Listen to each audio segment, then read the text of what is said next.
கிறிஸ்துவுக்குள் மிகவும் பிரியமான தேவனுடைய பிள்ளைகளே, இந்த காலை நேரத்திலே உங்களை சந்திப்பதிலே மிகுந்த மகிழ்ச்சி அடைகிறேன். கர்த்தர் ஒவ்வொரு நாளும் நம்மை போஷித்து பாதுகாத்து பராமரித்து வருகிறதை நினைத்து கர்த்தரை ஸ்தோத்திரிக்கிறேன். சென்னையில் வேலைச்சேரி உள்ள ஏழிமேஜி சபை வழங்கும் அனுதினம் மன்னா.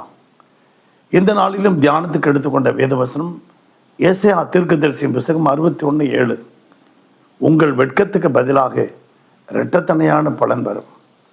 ஆம் பிரியமான தேவனுடைய பிள்ளைகளே, 1882 ஆண்டு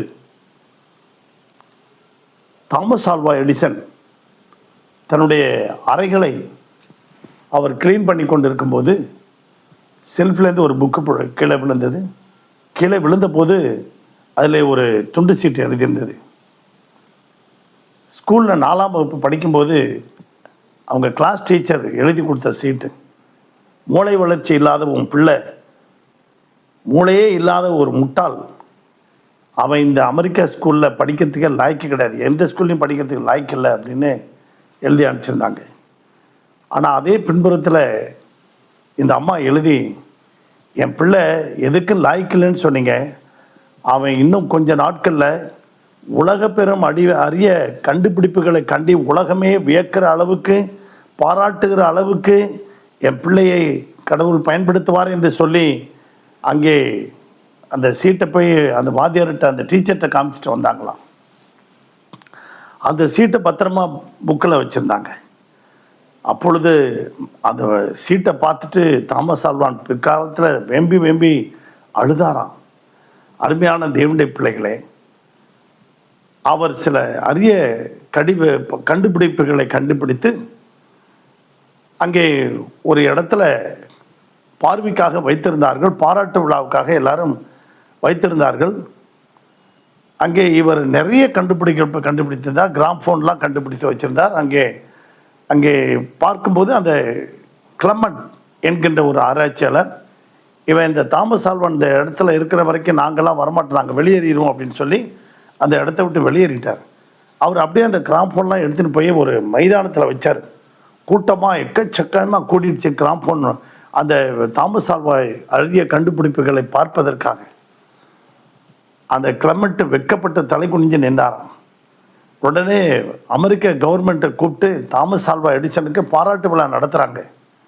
பாராட்டு விழா நடத்தும்போது அங்கே தாமஸ் ஆல்வா எடிசன் சொல்கிறாரு, நிறுத்துங்க, எனக்கு போய் நீங்கள் பாராட்டு விழா நடத்துகிறீங்க, இந்த பாராட்டு விழாவை என்னுடைய தாயாருக்கு நீங்கள் நடத்திருந்தா நலமாக இருக்கும், அது இங்கிலாந்து கவர்மெண்ட்டு செய்ய தவறிவிட்டது.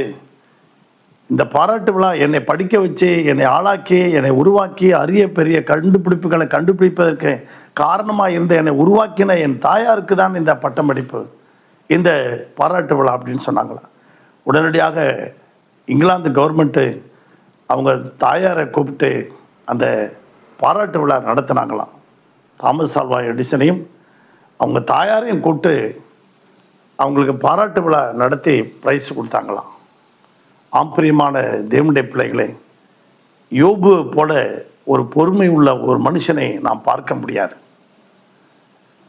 அவர் எவ்வளோ பெரிய செல்வந்தனாக இருந்தும் எல்லாவற்றையும் இழந்து தவிக்கிற நேரத்தில் கர்த்தர் கொடுத்தார், கர்த்தர் எடுத்தார், கர்த்தருடைய நாமத்துக்கு ஸ்தோத்திரம் என்று சொன்னார்.